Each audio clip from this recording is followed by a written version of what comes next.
Self-law and master. If you're not familiar with that, Shalawama, a very short summary of that is an expression that you have peace, and that peace is a result of you getting all of your stuff back. All debts paid to you, all outstanding debts paid to you, all of your hereditaments returned to you, including your nationality, all lands, resources and energies, so on and so forth, and that you have peace. You can make that correlation to Deuteronomy chapter 28, verse 1 through 15, all right? So in other words, your character will be one of honor. And because your character is one of honor, you get the material wealth that's promised to you, and that promise is through a natural law principle, cause and effect. Okay? So that's what those terms mean. But of course, there's much more to that, to them. So we are back. Welcome to the free astrotheology course. This is our textbook, The Gospel and the Zodiac, The Secret Truth About JC, The Christ Figure. The author is Bill Darrell-El. There's a link to the free PDF in the description area of this video. So y'all print it and bind it. Make sure you bind it and put it in your library. Okay? You should also print copies for all of your heirs in your house. Make sure they have their own copy, their own library. That's our tradition, our heritage rather. Everybody has their own library, their own books. Okay? So that might cause, in most cases, that requires a change of mind, a change of thinking. But remember, the concept of polarity. Okay, for example, being wealthy or poor is really the same thing. It's just the degree. It's the degree of one of the extremes. Okay? Or hot and cold is really the same thing. It's just the degree of one or the other. Right? Which makes it hot or cold. It's the extremes. So on that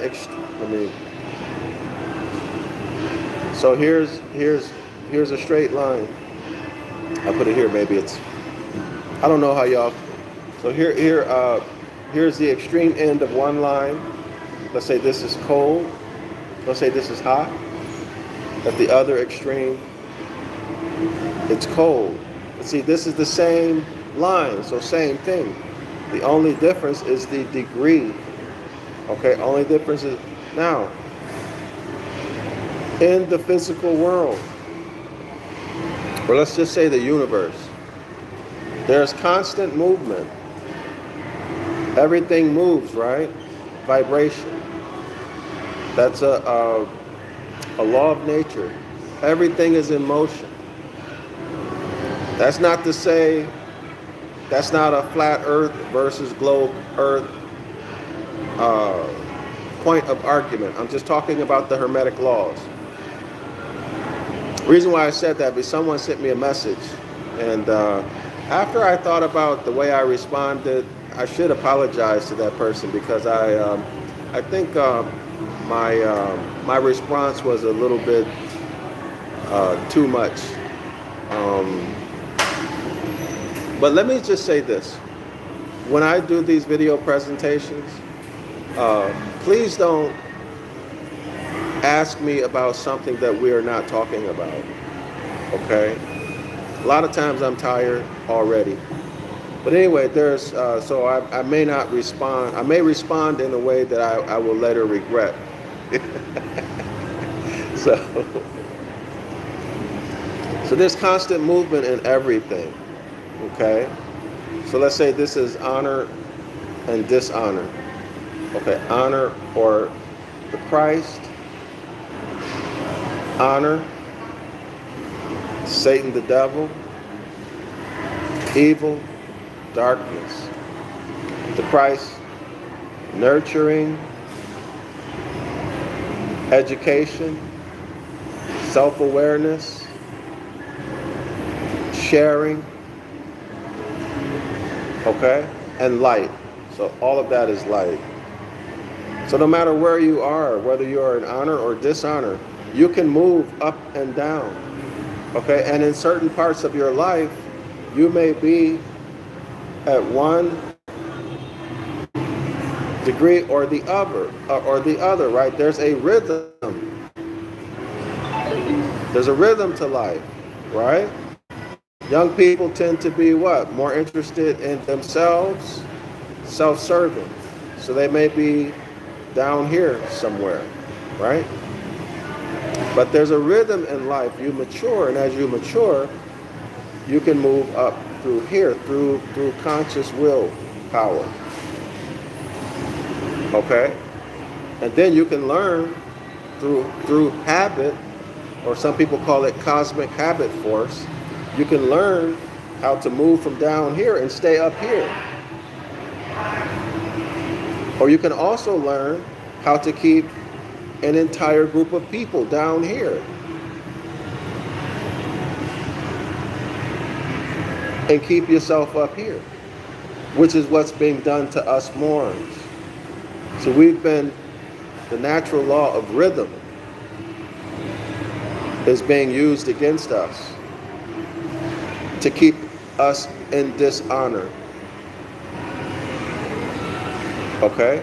To keep us in dishonor. Right? So remember, vibration, everything can move. But rhythm, there's a rhythm to life that goes with what? Age or development of your central nervous system, right? And it changes as you get older, right? As you get older, as the pendulum swings, as you get older, your behavior should change significantly. Why? Your central nervous system develops. You start to learn from cause and effect. You learn from listening to your parents, the laws, etc. Right? But the point I'm trying to make is that there is a force that's exerted this way that will swing the pendulum, or your mindset and behavior, your habits. But there's an equal force that swings it also this way. Okay, so you can use that through conscious willpower, through thought and through action, to change that. Now you can create you can determine for yourself where you want to be on this line. Hopefully you want to be here. Hopefully you want to be the light or the Christ, right? Or the Christ. And either way, you are God. Psalms 82:6. Either way, you are God. You're going to create, whether you like it or not, whether you know of it or not, you're going to create your position on this continuum.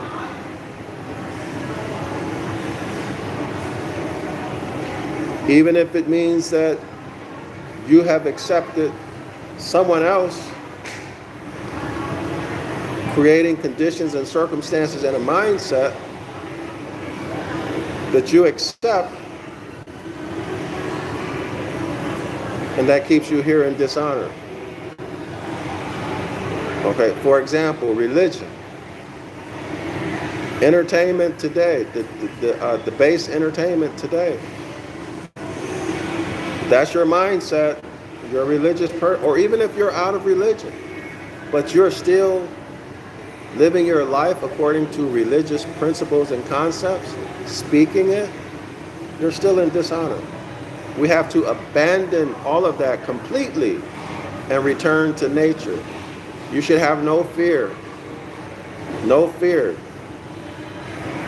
that, let's say, a person in Christianity has of, let's say, displeasing the deity, or learning or reading some other information, or leaving.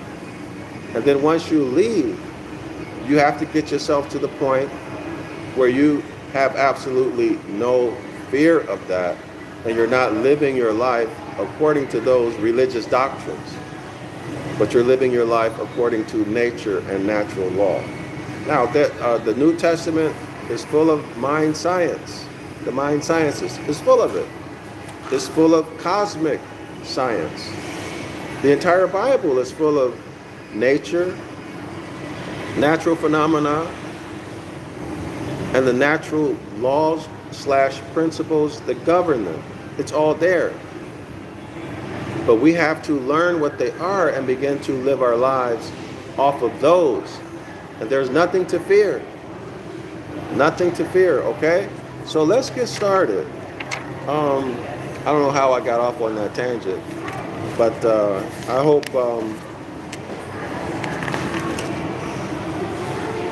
hope that it benefits somebody out there. We are on page 20. By the way, the link to the free PDF, I almost forgot. This is our textbook. The link to the free PDF is in the description area of this video.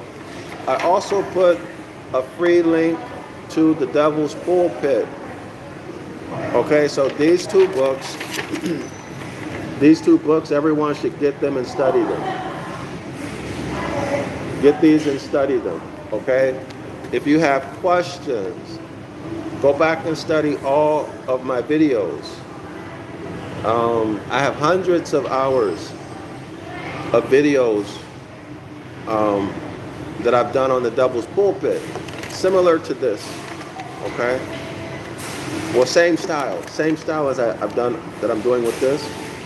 And then also this. I'm sure there's more than 100 hours by now. So there's a lot. Any questions you have are in those videos, okay? So make sure you watch them all. Study them. So we'll be finishing this book fairly soon, and we're going to start a new astrotheology book.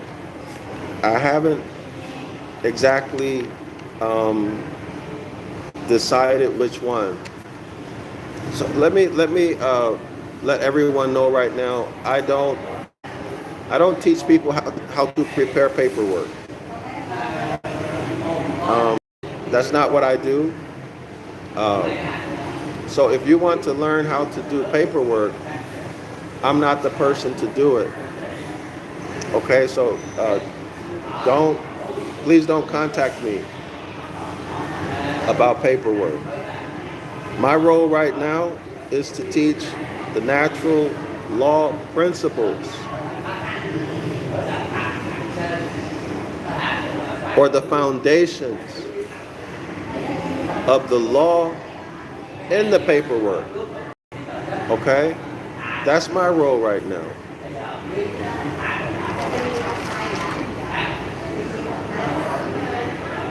So if you contact me, I'm not trying to be mean or dismissive. It's not my role right now. Okay?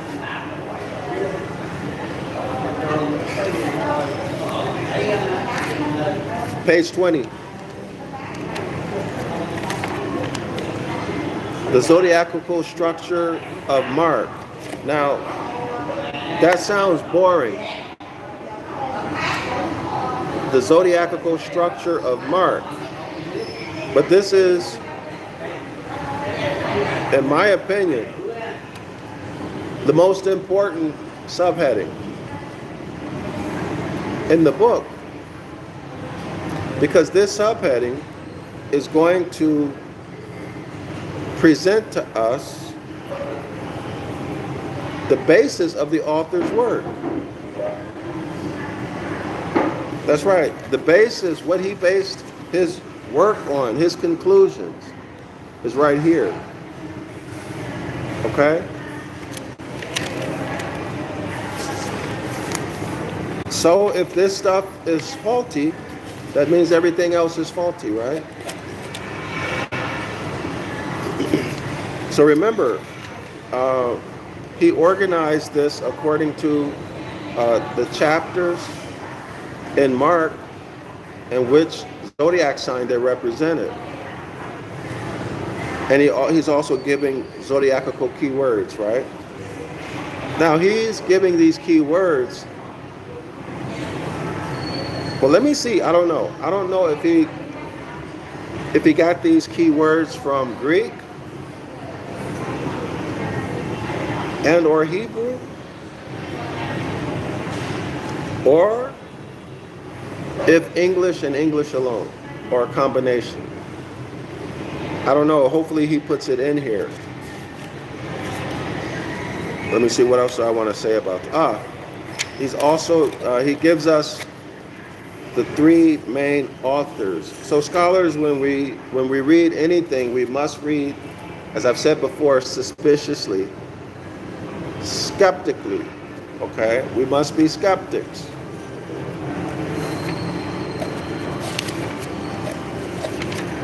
That kind of means like be a doubting Thomas.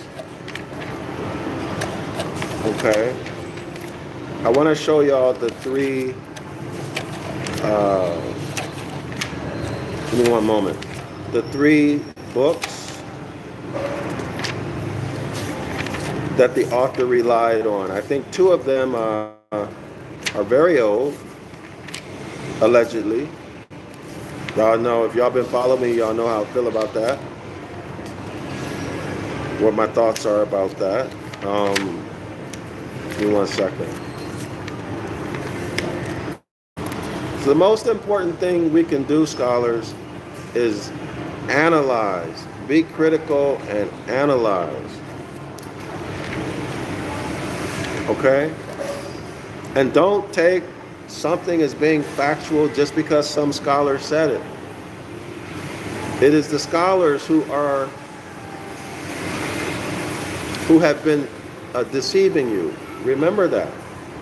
Those who have the power of the pen, who've been given position and authority.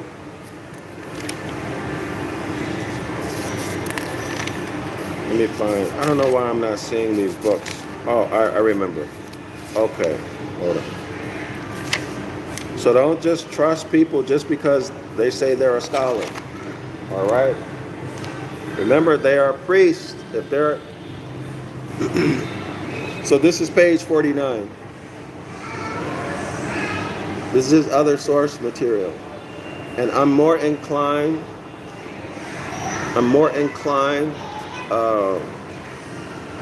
to take this seriously than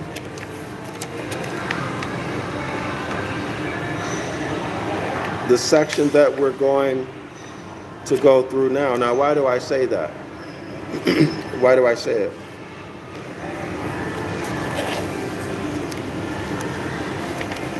Look at the dates.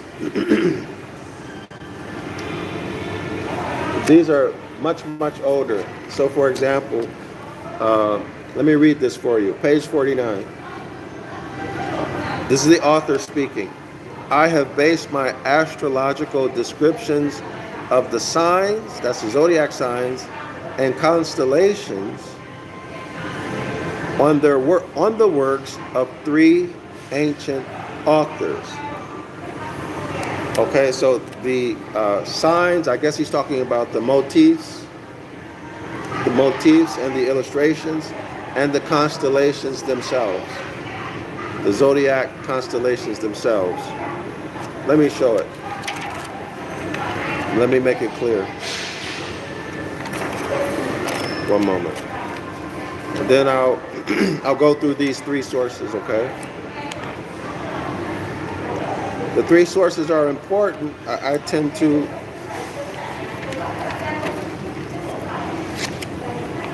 so y'all see the symbols? Now these symbols, some of them have changed, right? Some of these symbols have changed. And then the constellations would be the the group of stars that make up each zodiac sign, and these are their symbols. Okay?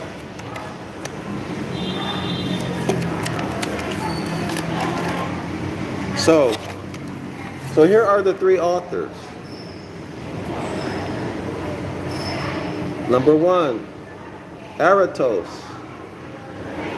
who wrote in Greek sometime around 300 BCE.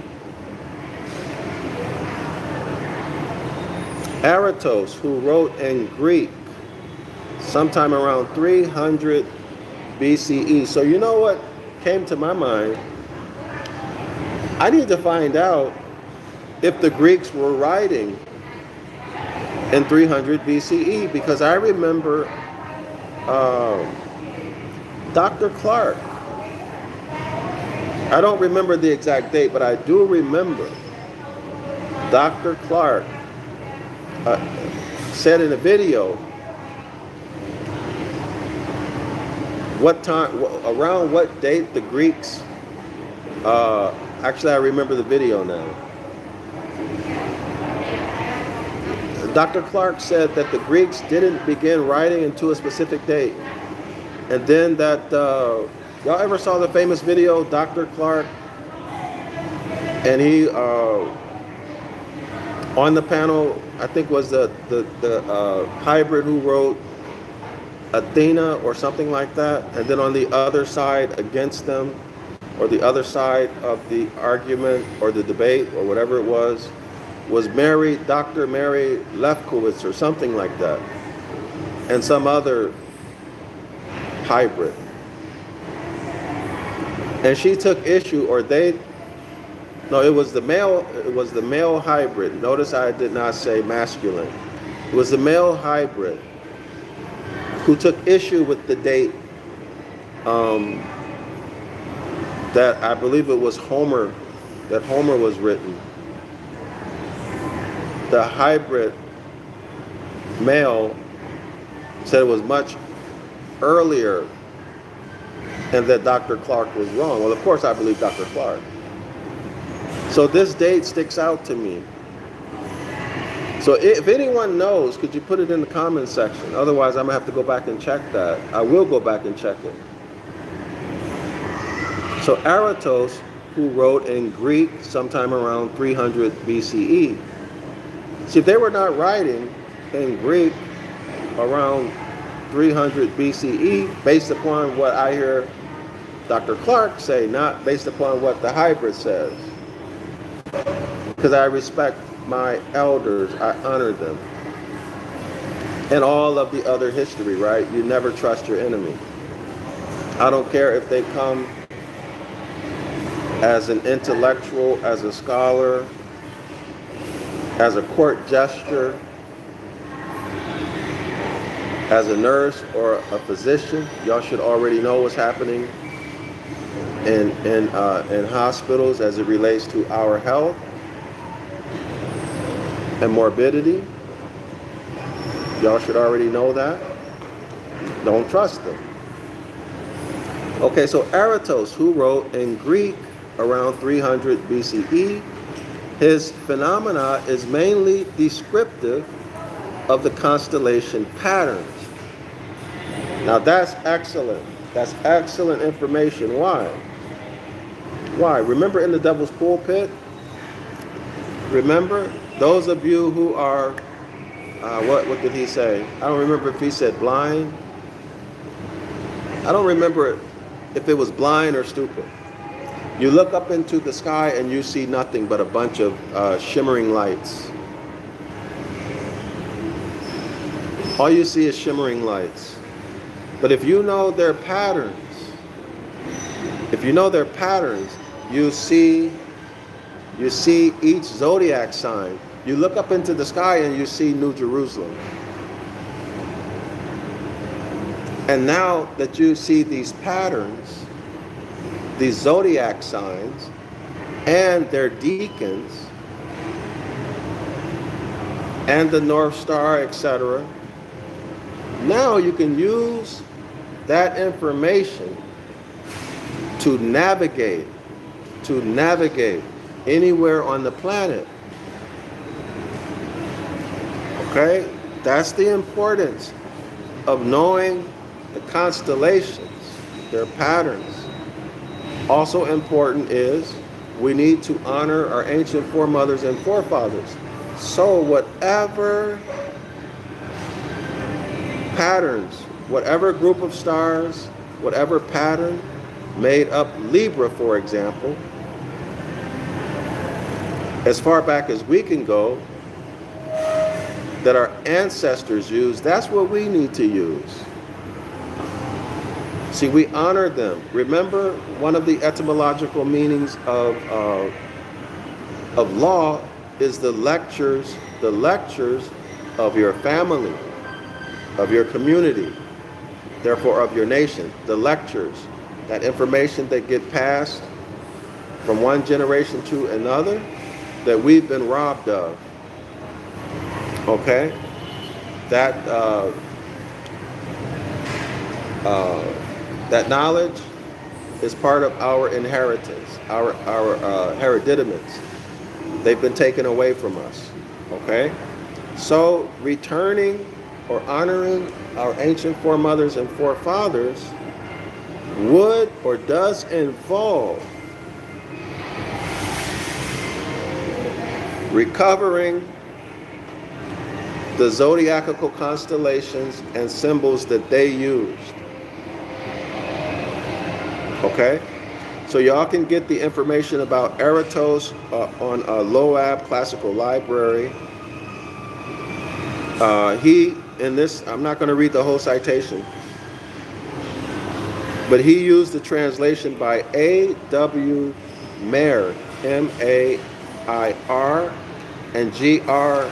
Mayer, M-A-I-R, 1921, Harvard University Press. Okay, so this is a must-have. Eratos,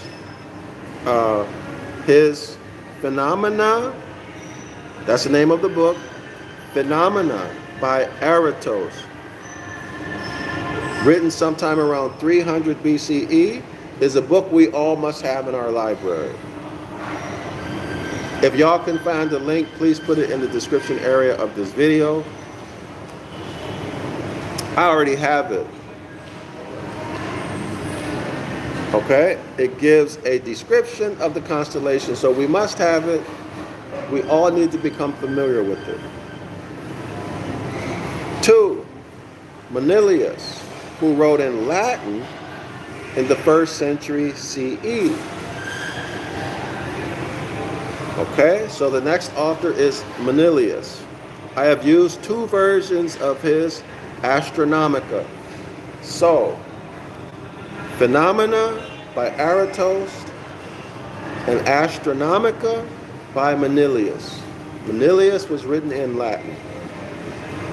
So the author uses the 1697 translation, quote unquote, done into English verse, published by the National Astrological Library in 1953. So, everybody should Google search National Astrological Library.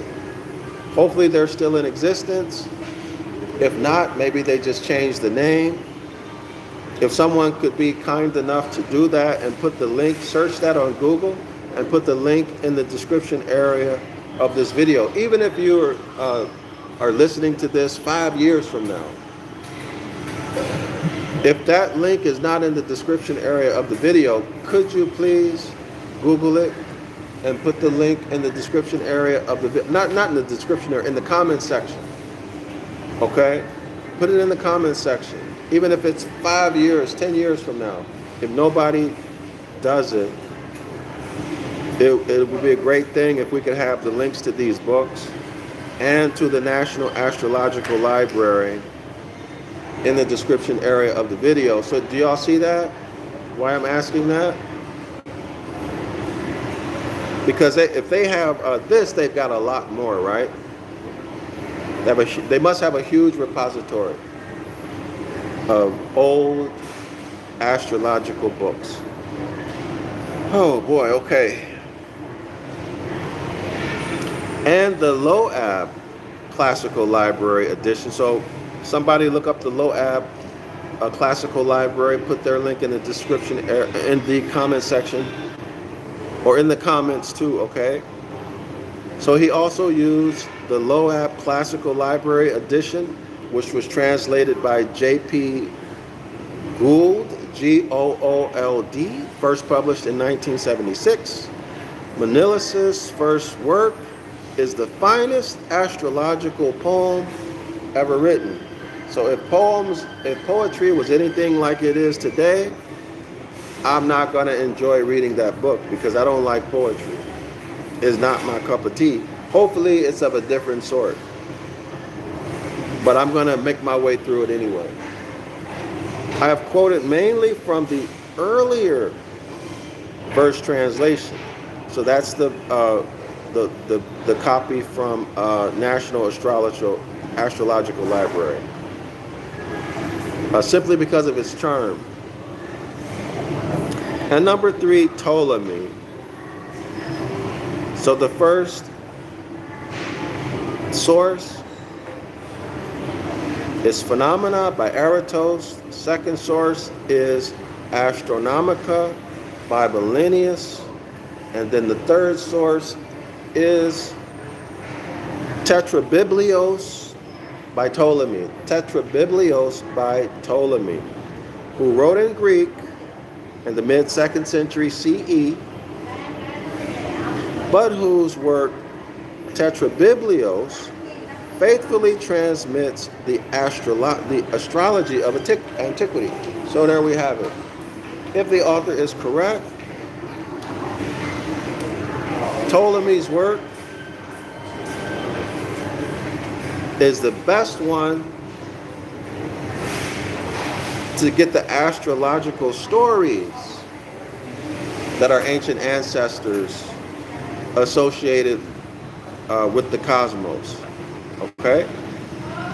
I have used the Loab edition translated by F.E. Robbins, first published in 1940. Okay, so let me read the sentence underneath that. The writer of the Gospel of Mark or its predecessor, in other words, whoever wrote Mark, either one person or a group of people, and the editors who edited it afterward could have well been familiar with the first 2 of the above works. Okay, y'all got that? All right. So in other words, they knew about the authors who wrote Mark, knew about Phenomena and Astronomica. I don't know why they would not have known about Tetrabiblios. Let me look. Yeah, Astronomica was written in Latin in the 1st century. Ptolemy wrote Tetrabiblios in the mid-2nd century. So it seems to me that they would have known about both. But I don't know.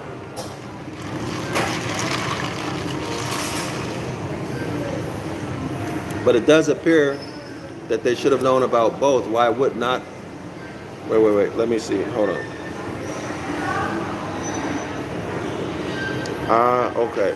The mid-2nd century. Why wouldn't they know? The 1st century is the first. Oh, okay. So the author is assuming that the author the author is assuming or asserting that the book of Mark was written within the first 100 years of JC's lifetime. That's why I didn't catch it, because from what I know, JC never lived. So, so the writers and what the author is saying here is that the writers and the editors, they would have already been dead. They would have already been dead by the time Ptolemy wrote his work. Of course, I don't agree with that.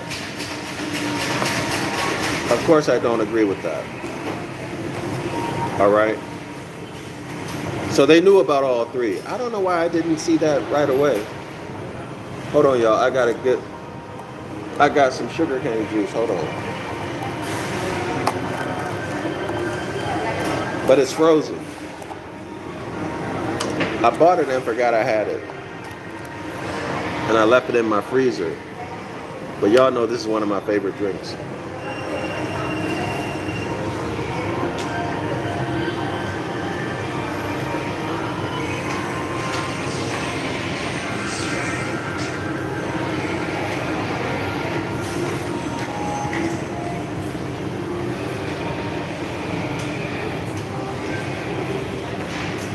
That just went totally over my head, y'all. I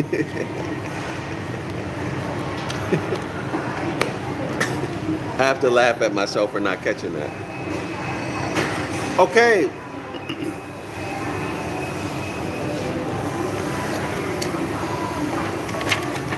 So, that's primarily where the author got all of his stuff and how he organized it. Okay? So let's get back to it, page 20.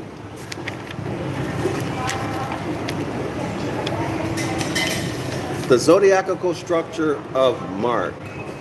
What evidence is there in the gospel text for Valentinus' contention that Mark's gospel uses the sun's annual journey, that's the S-U-N, sun, annual journey in the heavens as a metaphor of the interior journey? So where's the evidence? Okay. I'm going to read that again. What evidence is there that the gospel text for Valenius's contention, right, his argument, his position, that Mark's gospel uses the sun's annual journey in the heavens? So if this is the zodiac belt, if this is the sun, in 365 days the sun goes, right? Let's say from Aries through all of the zodiac signs and then back to Aries, 365 days. Okay? And in our lifetime, we go through a journey, ups and downs, successes and failures, sufferings, and pleasures and triumphs. We grow, right? Remember the Christ and the devil? We move throughout our lifetime up and down this line. Only thing differs is degree. And we are here also based upon what? Our development.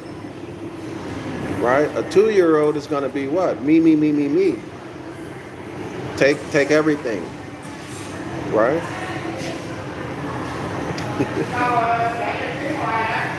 So that's the internal journey that the author is talking about. So correlate that to the Gospels. That's JC's ministry. Okay, that's his ministry. Right? Okay, so let's go. Remember, JC said the epic, the zodiacal age would not end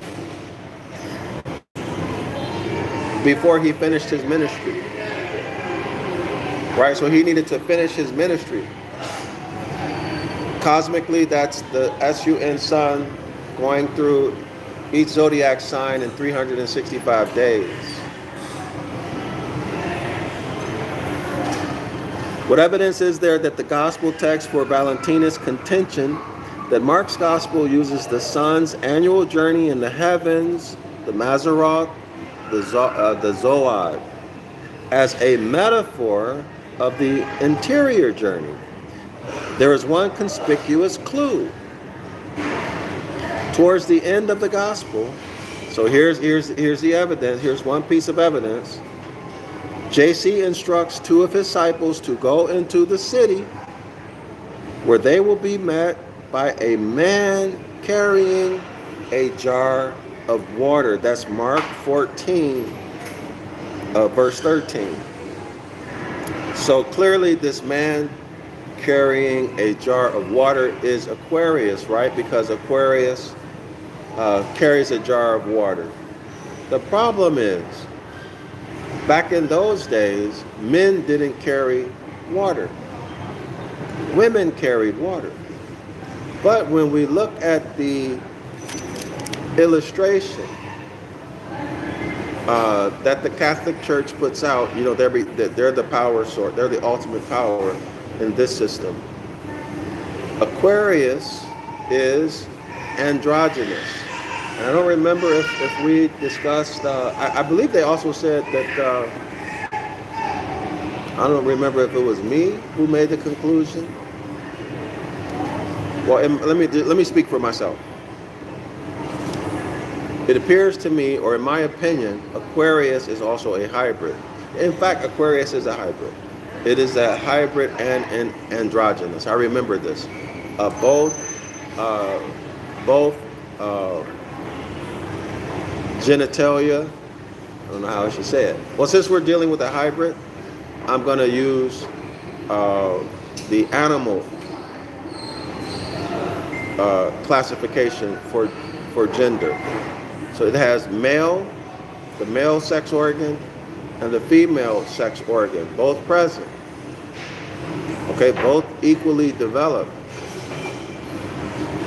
Both equally developed, so that the male hormone estrogen and the male hormone testosterone and the female hormone estrogen are both secreted, let's say equally, giving the appearance of a totally androgynous hybrid. Look at it, cannot tell if it's a man or a woman. Now, in that sense, Aquarius being androgynous, I can see the relationship now. But of course, there's another way to look at it too, right? Maybe before those edits were done, maybe Aquarius is a woman, and there's a woman pouring water onto the earth. Y'all see? Two ways to look at it. I don't know. That's just what comes to my mind. All right?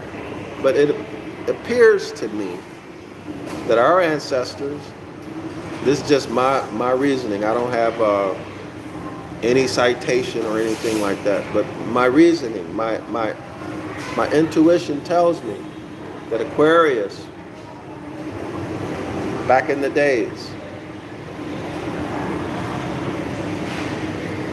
or maybe the Gnostics, let me rephrase it, maybe the Gnostics saw Aquarius as a woman, okay, feminine, pouring water onto the earth. But that causes some problems, right? Actually not. Man, I don't know why I didn't think. Well, what do y'all think? If Aquarius is a woman and she's pouring water onto the earth, now remember, the water comes down, she's pouring water. The water comes down to the earth, gets absorbed into the soil. The minerals and other nutrients become available to vegetation. They begin to recycle, regrow, regenerate. This is the principle of what? Gender. The Hermetic principle of gender. Regrowth, regeneration, recycle. Okay? The Hermetic principle of gender. Both feminine and masculine energies are present in everything. What differs? The degree, right? So by the way, this is the story of the marriage feast of Canaan. Okay? Springtime. The water comes down, right? The water ultimately gets turned to wine. Okay? So the rain is masculine coming down. Okay? But the woman, well, remember, now, maybe this is what my thoughts are, okay? This is a third explanation. No, this is the explanation where Aquarius is a woman. She's pouring water down. But both masculine and feminine energies are present. So the water is masculine energy. I'm not saying I'm right. These are my thoughts, okay, that are coming to my mind right now. That water gets absorbed into the earth. It's masculine. Hence you have the Hindi deity, rain. This is where the New Testament concept of God the Father, or not God the Father, but just the Father comes from. Okay? It was J.C. the Christ figure who popularized using this expression, the Father for the Most High. You get that out of any good biblical dictionary, any good Bible dictionary will tell you that. So the Father's fluid, or let's say his semen, coming to the earth, which is the womb, right? Which is the womb, and then it causes what? Pregnancy and a new generation. Okay? Mother Earth or Mama Earth gives birth. Okay, so the marriage feast of Canaan was a celebration of what I just explained right now. In the gospel story, JC's mother comes out and says that they're out of wine. And y'all know how the story goes. JC performs his first miracle, turns water into wine. Okay, so it's springtime, the water comes. Now the grape, you can plant your grapes, your grapevines, if you're cultivating the wild grapes. Now they have water. Okay, we were disconnected. I hope we're back now. Now they have water. Y'all like and share the video. Don't have me doing this and y'all don't put something back into it, okay? Minimum you can do is like and share the video and subscribe if you haven't already. So let's get the information out. All right, I can't do it. Best I can do is put the content together. Y'all have to do something, okay? I'm looking at my thing that shows you the number of people who are present. That's usually always 0. And the thumbs up is 0. So I know I can't rely on that because when I check the analytics, it was never 0. Okay. So I know this is incorrect. But like and share the video. Okay, thumb it up. But anyway, so the grapevines and other vegetation, they get water. They can draw up the minerals from the soil, the nutrients from the soil, and then voila, in the fall, you have a harvest, you have your grapes, and you can make wine. That's that story. Okay, that's the marriage feast of Canaan.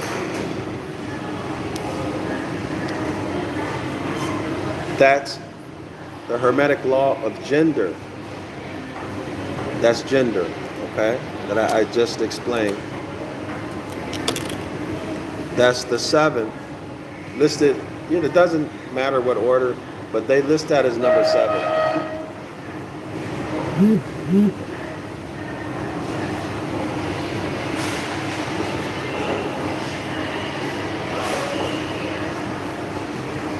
And of course, that's my opinion.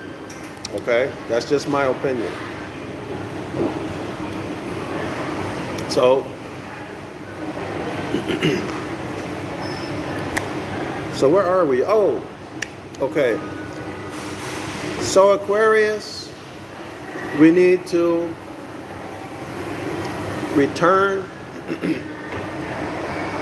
to the ways of our ancient foremothers and forefathers. We are a cosmic people.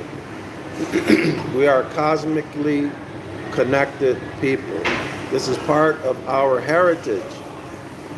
Okay, part of our heritage. And remember, the only way we can recover this information is through reading. Reading will give us or activate our intuitive mind. We'll get downloads. Okay, so y'all must read. You must improve your reading comprehension skills. But I don't want to get into all of that right now. Let's get through this.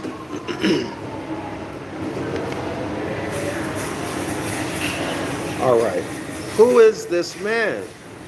That's the man carrying a jar of water. And why the necessity for such a strange meaning? Now remember, let's go back to this.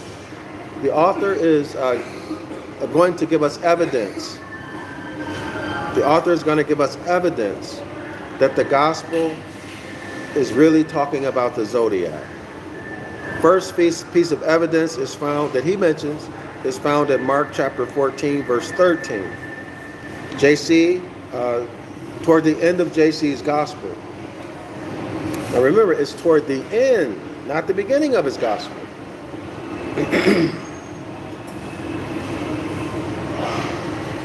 And keep in mind, JC's followers asked him what will be the sign of his presence, or basically, when is the end of the world coming?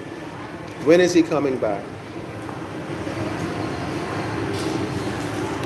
But that's the end of the world is a poor translation. Y'all remember, it's end of the age or epic / end of the zodiacal age.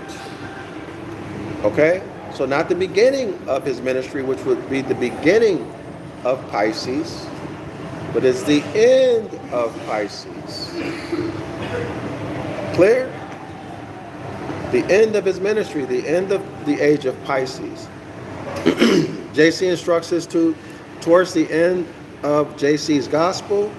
JC instructs 2 of his disciples to go into the city where they will be met by a man carrying a jar of water. Mark 14:13. Who is this man? And why the necessity for such a strange meeting? Commentators have made a variety of suggestions, of which this by William Barclay is typical. So before I go into that, there's another key phrase here regarding zodiac signs. 2 disciples. 2 indicates Gemini. 2 indicates Gemini. All right? But that's not mentioned here. 2 disciples, that's Gemini. Let me see if I can find something. So that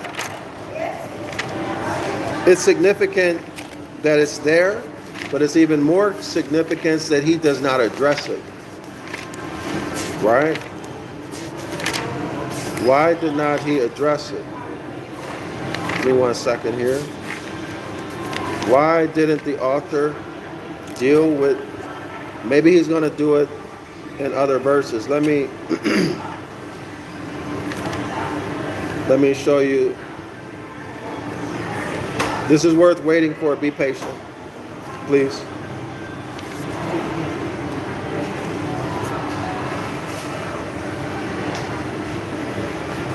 There's a section in here that talks about Gemini. Let me find it real quick. I want to share it with you.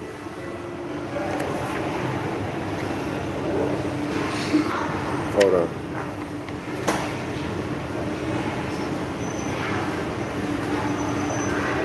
Okay, so I'm going to start first on page 227.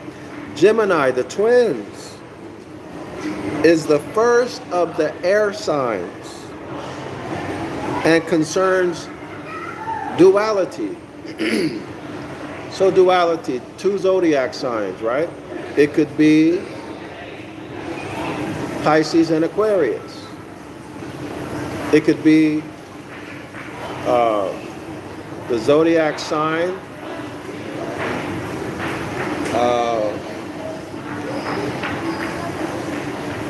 before or after Pisces, okay? But because it's two. but since the sun is moving in a predetermined direction, it's not going to stop and go backwards. So let's just go with, for right now, it's the two are Pisces and Aquarius, okay? The two twins, the first of the air signs, and concerns duality. So two, and then duplicity, right? Deception. Fragmentation, communication, brothers and sisters. Its strength is versatility. Its weakness is duplicity. The two principal stars in the constellation, well, we don't need to get into that. Well, wait a minute, maybe we do. The two principal stars in the constellation are Castor and Pollux, which were considered the protectors of sailors. So there we go. So Aquarius is water. Sailors sail on water. Well, that takes us back, what came to my mind, and I haven't thought this through, to page 15. Psalms 107. Remember that? Psalms 107, verse 20 through 30. And then Mark chapter 4, verse 35 through 41, which is the storm, the apostles and JC in the storm on the Sea of Galilee. Y'all see it? Oh, I lost my spot again. Everybody see that?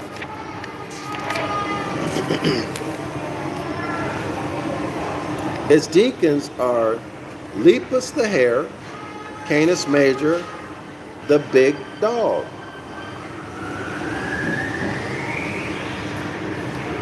Okay, so dog spelled backward is God, right?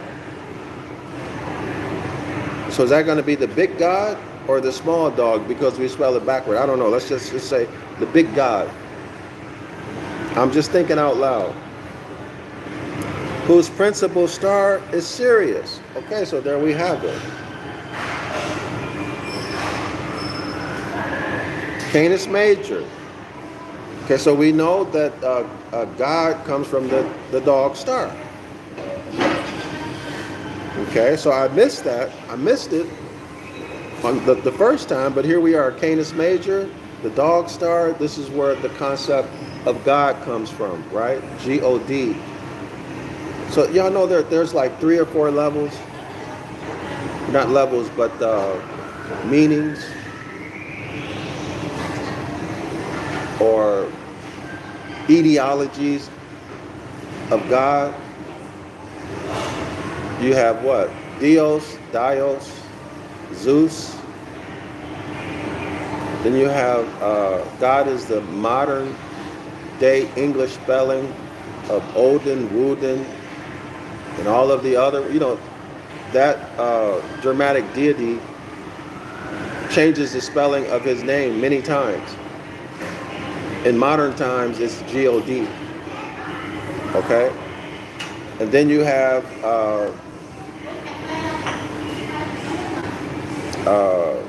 God spelled backward, a dog spelled backward. Most people don't know that that comes from Canis Major, whose principal star is Sirius.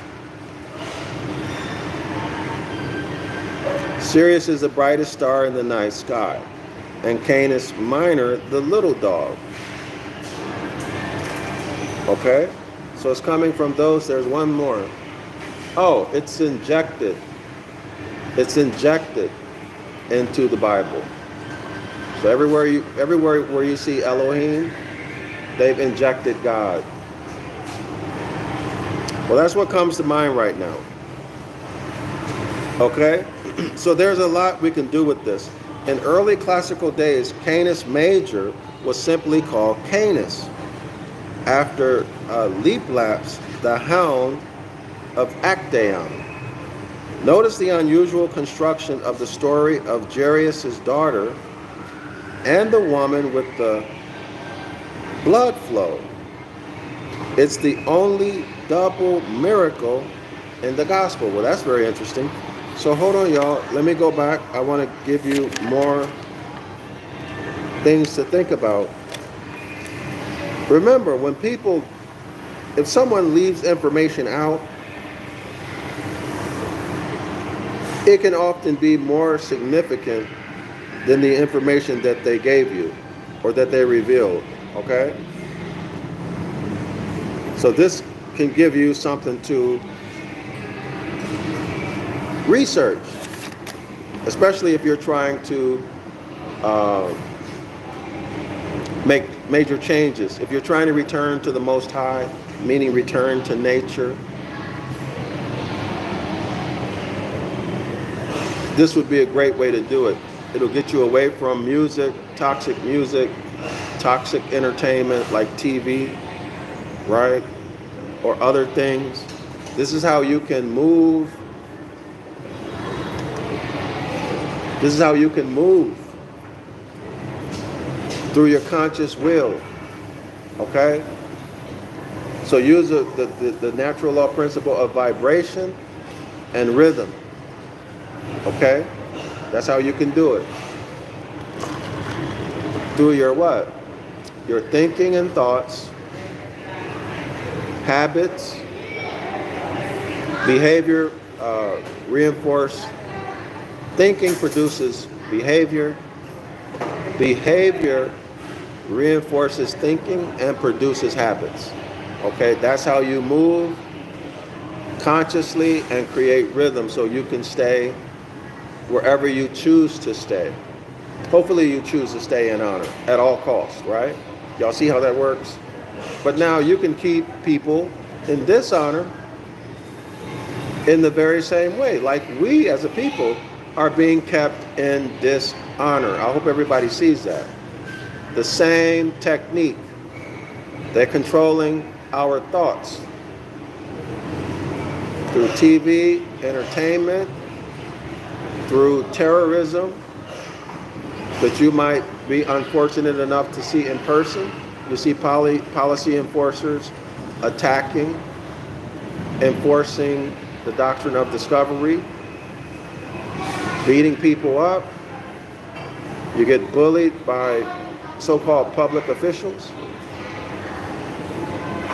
Okay? So they're producing thought and thought patterns and fear. And based upon that, you're going to produce a certain set of toxic negative behaviors. So they reinforce you, and you do the behavior and reinforce the thought pattern and the habit. So you have to break that. How? Well, I just described how, right? Is it easy? Absolutely not, for most people.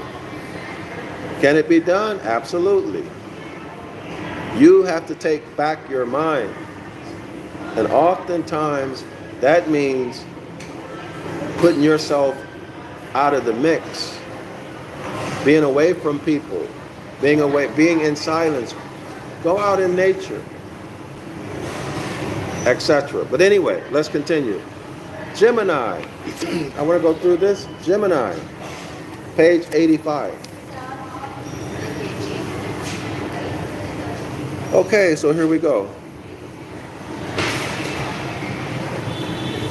The Greek prefix dis, D-I-S, as in dyspepsia, and the Latin dis, D-I-S, as in dishonorable,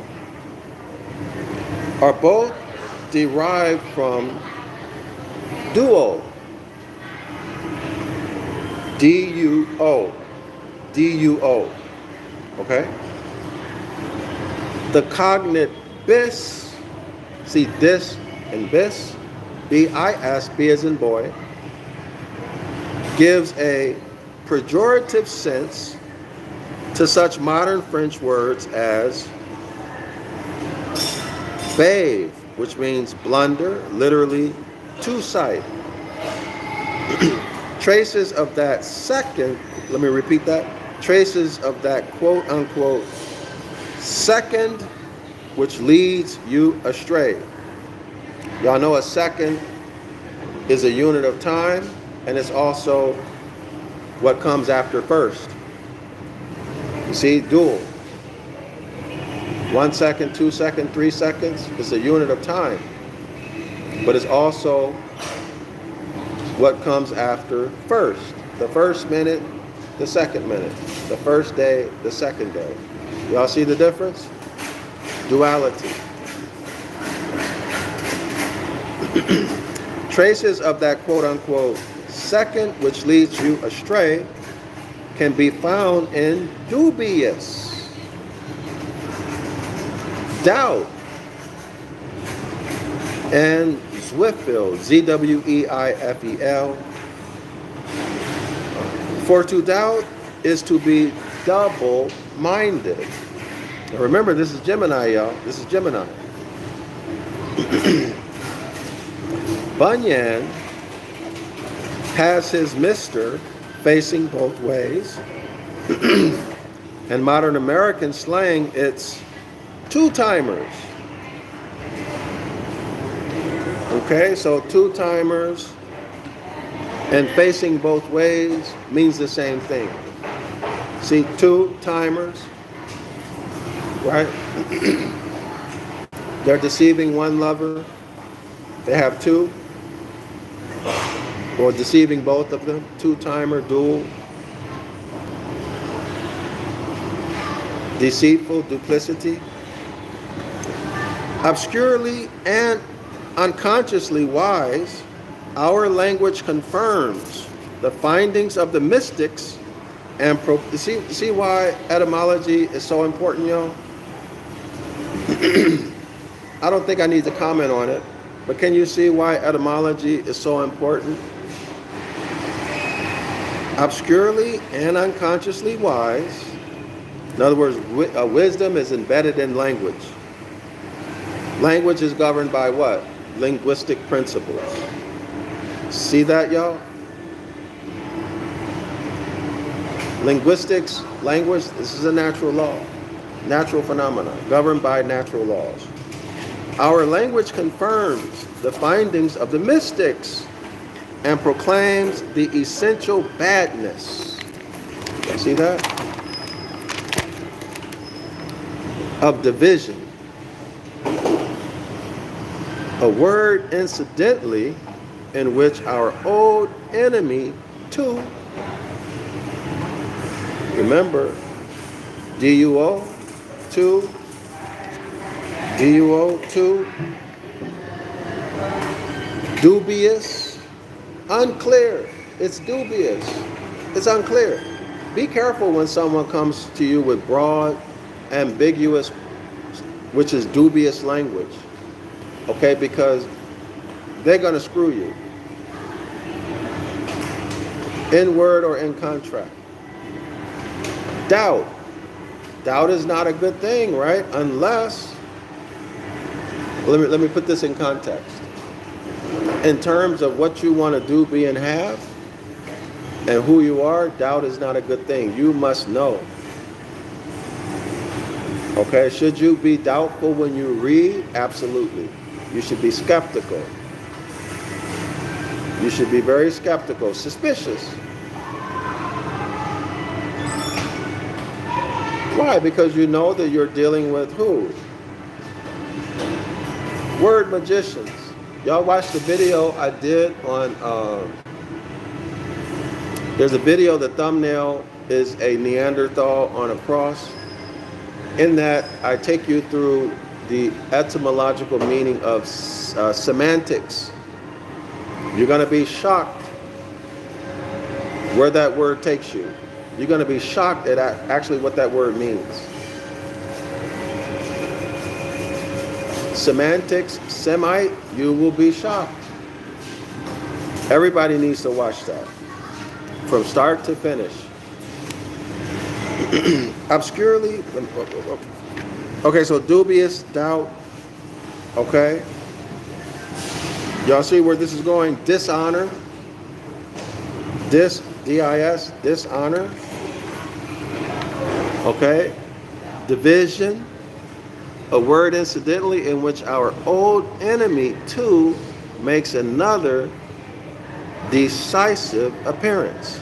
This is on, quoted from Huxley, page 11 and 12.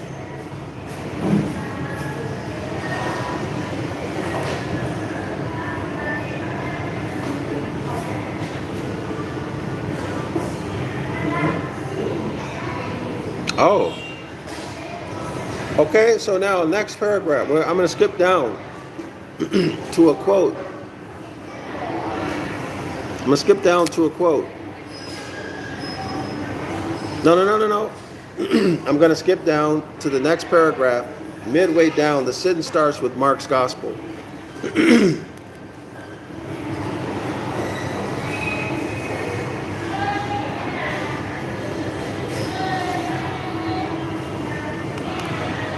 Mark's Gospel contains such a meditation in its third section, where we are introduced to themes inspired by the constellation Gemini. Themes inspired by Gemini. The twins, the first of those constellations called by Ptolemy bicorporal, double-bodied, as in disoma, and by modern astrologers, mutable. That means it changes. He describes them he describes them thus. Now, let me go back. Something came to my mind. They're mutable, so it changes, right? Let me go back to what we read.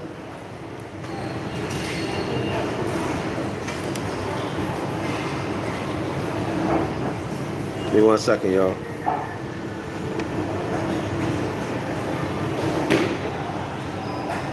Oh! Okay, something that changes. So they're changing from one zodiacal age to another. So I'm on page 20.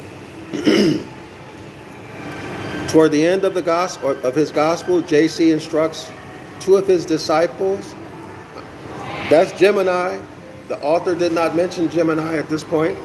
The author instructs two of his disciples, that's Gemini, to go into the city where they will be met by a man carrying a jar of water.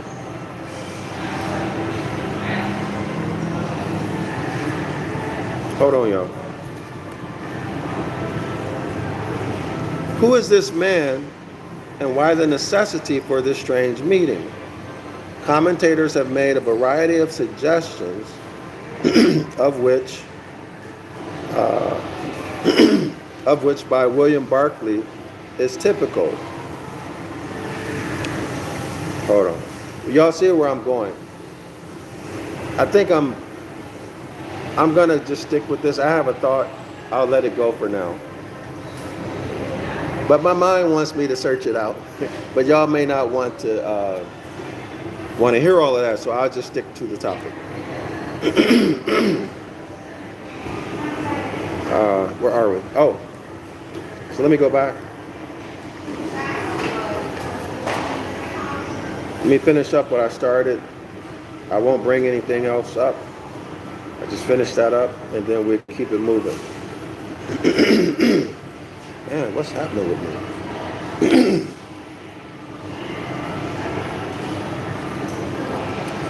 The problem with being in the big city in Asia is pollution. The traffic pollution. So sometimes it can irritate your throat or your eyes, depending on the person. Me, it irritates me. Okay, so let me go back here, y'all. I'm in Gemini.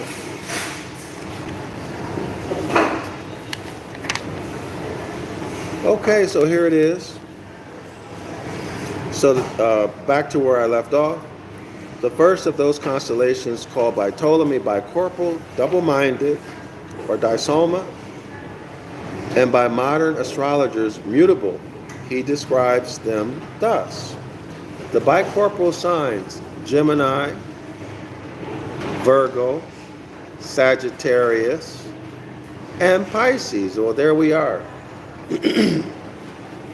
Gemini. Gemini is mentioned because Pisces is bicorporal. So I would expect somewhere in that text to possibly see Sagittarius or Virgo or something that alludes to them. And those which follow the solid signs and are so called because they are between the solid and the solstitial and equinoctial signs. Remember the solstice, summer, June 21, winter, December 21, and then the equinox, right, March 21 or so, and then the autumn equinox, August 21 or so. So the author says here, they're called so because they are between. So they're between the seasons, okay? So they're between here. So right? So remember, this is the space, right? So they're in this area. You know, you play tic-tac-toe? They're in that area. And are so called because they are between the solid and celestial and equinoctial signs and share, as it were, at the end and beginning. Okay, now I get that. I remember going through this now. The natural properties of the two states of weather. The bicorporal signs make souls complex. That's S-O-U-L-S. Make souls complex, unchangeable, hard to comprehend, light, unstable, fickle, amorous, versatile, fond of music, lazy, easily acquisitive, prone to change their minds. So by souls he means people or personalities, let's put it like that. Since these characteristics cover 4 zodiacal signs, we cannot claim that they all belong exclusively to Gemini. In fact, few astrologers today would accept that love of music, laziness, amorousness, or acquisitiveness were typically Geminian traits, but the rest seem particularly apt and feature prominently in any delineation of the Gemini type. Jeff Mayo lists the characteristics which most astrologers would accept as typifying this sign. And we're talking about Gemini. So what are the characteristics of Gemini? Adaptable, obviously, right? They can move. Duplicity. Communicative. Well, people deceive usually by words, right? Or what? Or by facial expressions. Or knowing what to say and what not to say at the right time. They're versatile. They can move into one personality or communication style, and then out of that and into another. They're mutable. Okay, so it continues. Incessantly on the go, restless, inquisitive, liking variety and change, contriving ingenious methods for transmitting anything from here to there, right? So that would be a form of communication. So they're ingenious with communicating. In this way, he is the ideal middleman. So, these two disciples, Gemini, middleman, mediator, nervously excitable, inconsistent, witty, chatty, never dull, adaptable, communicable, versatile. Okay, all of these are really manifestations of duality, a factor present in all the mutable signs. Okay, so y'all got that? A factor present in all of the mutable signs.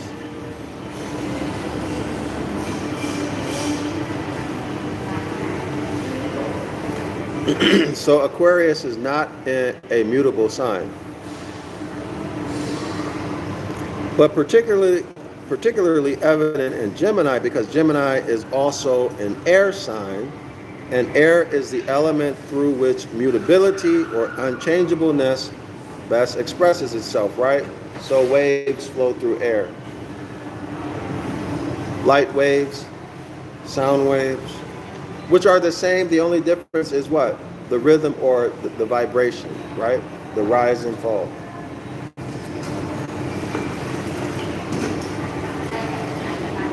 Okay. I'm trying to figure out, y'all. I'm kind of stuck on why he didn't mention these two disciples being Gemini, because it's just obvious.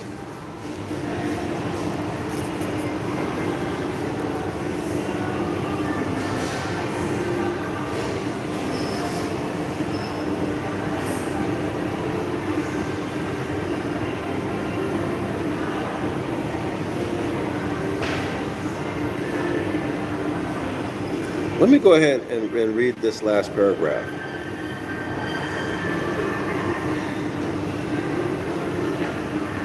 The glyph of Gemini is the two vertical lines with the two, well, let's say two pillars, like a Roman numeral 2, right? You have a vertical line here and a vertical line here, and a horizontal line at the bottom and a horizontal line at the top.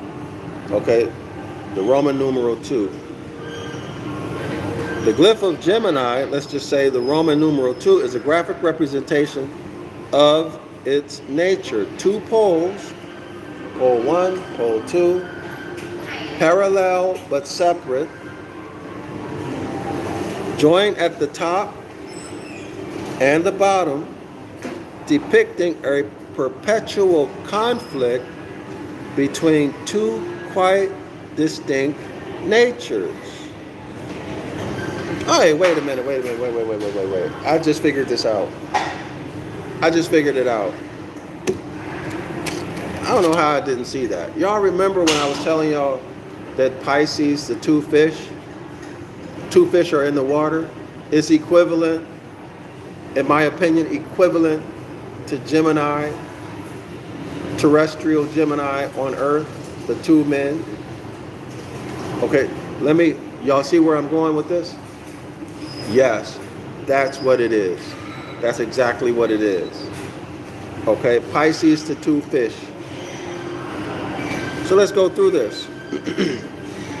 Pisces. Okay, so this graphic, this motif, depicts a perpetual conflict between two distinct natures. Well, if you read Pisces, you get the same thing. Opposing. They're just using different words. Right? Opposing natures, opposing characteristics. One fish going this way, the other fish going that way. Right? And expressing the quote, irrepressible restlessness by which man divides himself, the irrepressible restlessness by which man divides himself and widens his experience. I have no idea what he's talking about, irrepressible restlessness, and widens himself by his experience. In other words, sometimes you do a lot of stupid stuff. Maybe that's what he's talking about. And in other words, sometimes you're dishonorable behavior and higher self behavior, or honorable behavior, hovering between the two until what? You learn how to balance it. You find your rhythm. You find your stride, right? And you stay wherever it is you want to stay. Or you put somebody else, if it's your consort, or your girl, whoever, or an entire people, you put them where you want them to be. How? By using what? Principles of what? Psychology. Rewards and punishments. Creating paradigms that produce behavior, reinforce that behavior, and you can get them where you want them. Okay? At best, Gemini represents versatility and the ability to be, with St. Paul, all things to all men. At worst. Now remember, Pisces is duplicity, deceit, deception, intentional. So we're looking at the worst. Remember, our ancient foremothers and forefathers, the ancient Egyptians, saw no good in fish. They saw no good in Pisces. Y'all remember that? They didn't even want to eat Pisces. In fact, they describe in their glyphs, anything bad, they use a fish to represent it. So I'm gonna roll with this for now. At worst, the Gemini personality, at worst, inconsistency. Start, stop, yes, no. Okay, not okay, right? At worst, inconsistency, and even duplicity. Okay, so these two men at this point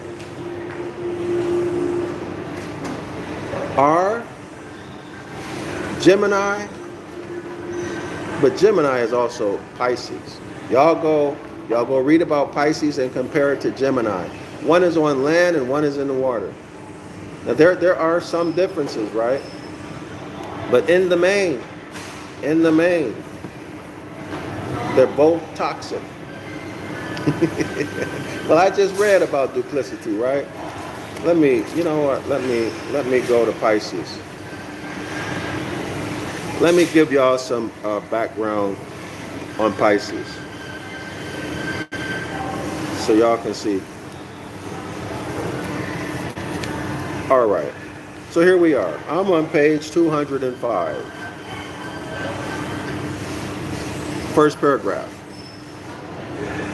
In referring to this sign, along with Gemini, Virgo, and Sagittarius, as bicorporal, y'all see that? Ptolemy was in part describing its linking character. So they're linked. Gemini is linked with Pisces, Virgo, and Sagittarius. Well, wouldn't we expect that? JC was born from a virgin. Right? JC is also what?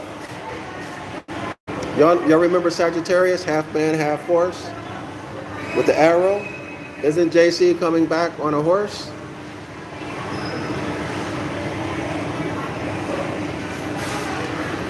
Didn't JC ride into town on a donkey? Half man, half horse. Y'all see the connection? The Gemini connection is duplicity. The Pisces connection is duplicity. Gemini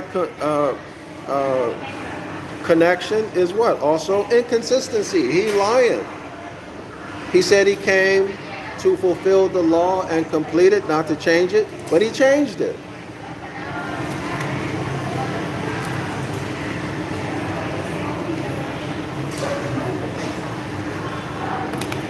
He changed it. Hypocrite, liar, inconsistent. Okay, he's supposed to be the savior, but he never did any of the messianic, he never fulfilled any of the expectations of a Messiah. Inconsistency.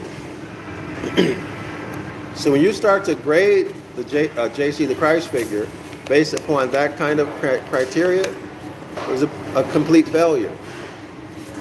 Not on a religious basis, but just on, but then of course the religious people will make up all kinds of excuses. Well, his role was this, that, and the other, doctrine. I understand that. So I'll just leave that alone. Let's continue.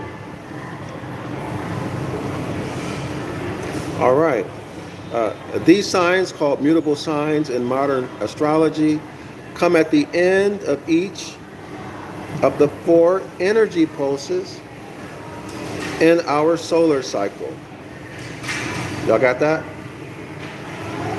So these signs come at the end of each season. All right, so it's the last sign in spring, or the last month of spring, the last month of fall, the last month of spring, last month of summer, last month of fall, and then the last month of winter.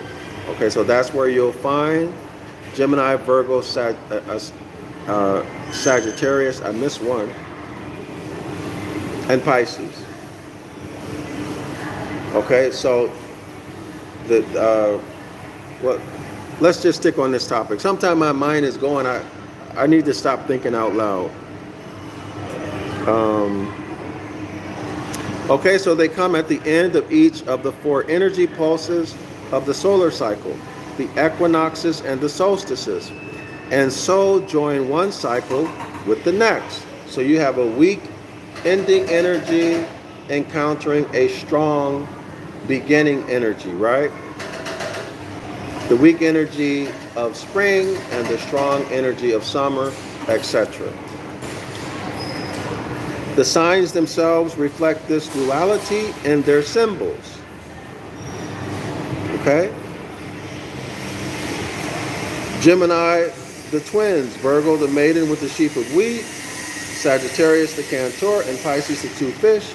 Such duality inevitably produces a tension which all 4 of these signs symbolize in one way or another. Okay, let me skip down. The latter 2, I'm skipping down in the paragraph, the latter 2 have much in common, as their glyphs show. Gemini, y'all remember the Gemini glyph, right? The looks like a Roman numeral 2.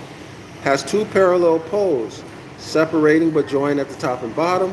Pisces has 2 fish, swimming in opposite directions, joined at the center by a thin band. Okay, so Pisces, remember, is 2 half circles. Is the Chanel brand a half circle and a half circle like that? If so, that looks like Pisces. Pisces is like this, a half circle like that, and they're joined at the center. Okay? Pisces is one pole, another pole, joined at the bottom and the top.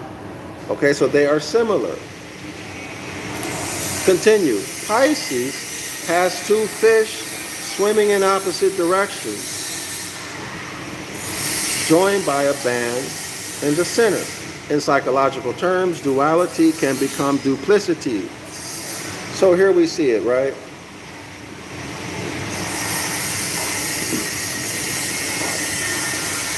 Millennius characterized the Piscean type, as we might expect.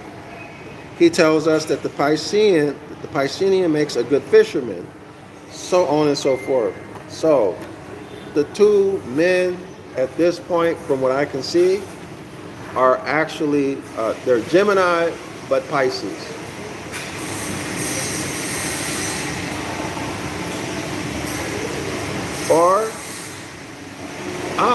Or it could be what? The weak energy of Pisces.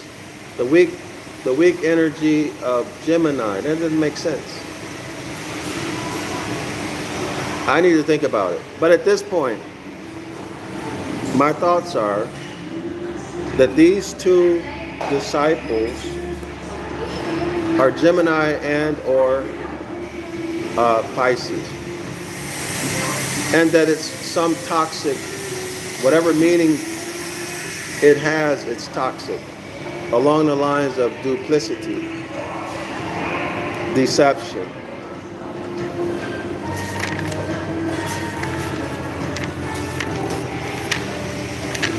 And I took a lot of time on that. I didn't realize how much time I took on that.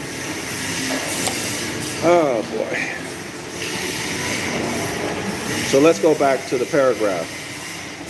Let's go back to page 20.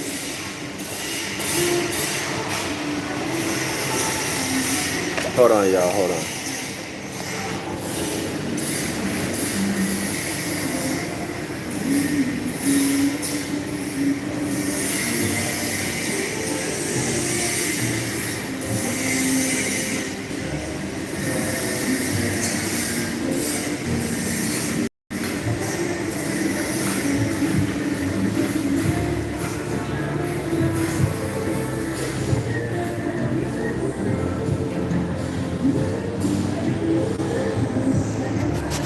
Well, y'all, they have started doing construction, so I'm going to stop right now. Uh-oh. What happened? They started doing construction, so I'm going to stop right now, and I'm going to come back to this. Hopefully I have more and better thoughts about these two disciples that went into the city. So what city? I mean, I know what the story says, but I'm thinking cosmically. Two disciples who went into the city. What city? The city is usually going to be what? New Jerusalem. But I don't know. So I want to give this some thoughts. If y'all have some thoughts, put it in the comment section.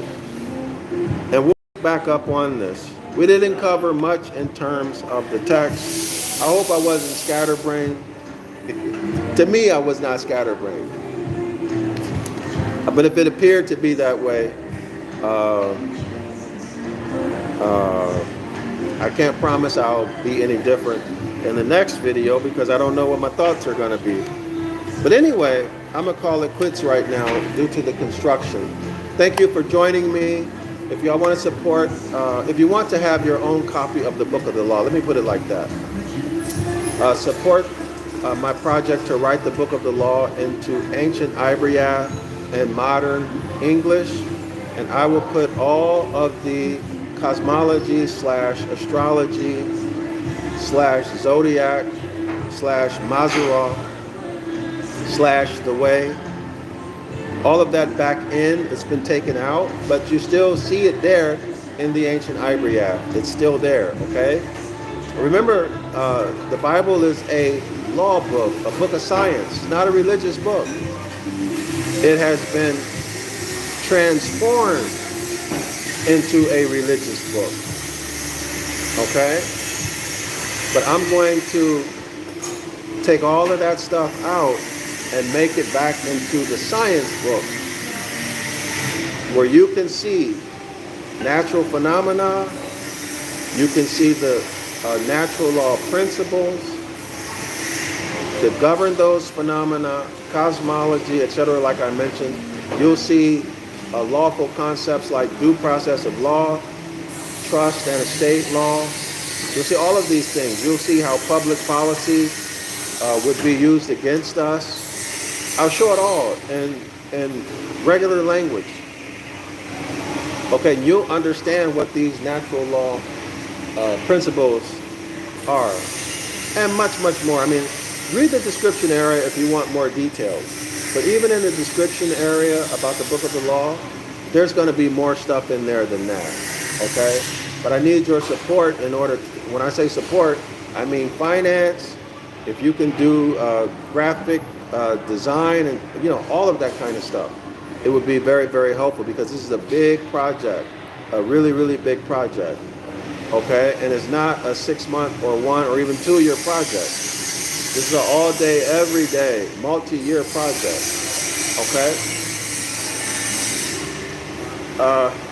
If you want to learn Ancient Ibaryath, I've written many books on the topic. It will help you tremendously in your growth and in your desire to return to nature, return to the Most High, and to be yourself, especially for those of you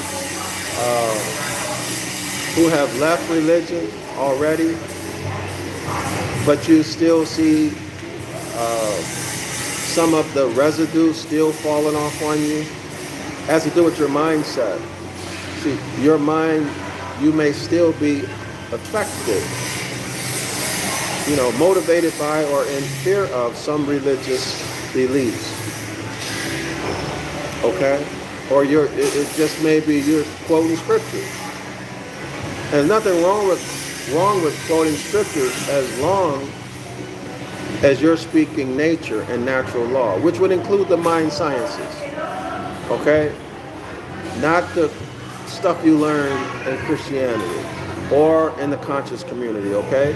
Because if you do that, you'll be invoking the Raphaim, the Dogon demons, okay? You'll be invoking them to visit you. They're probably already visiting you, okay? So Islam to all of the Moors and Shalom. I'll be back in 10 to 12 hours.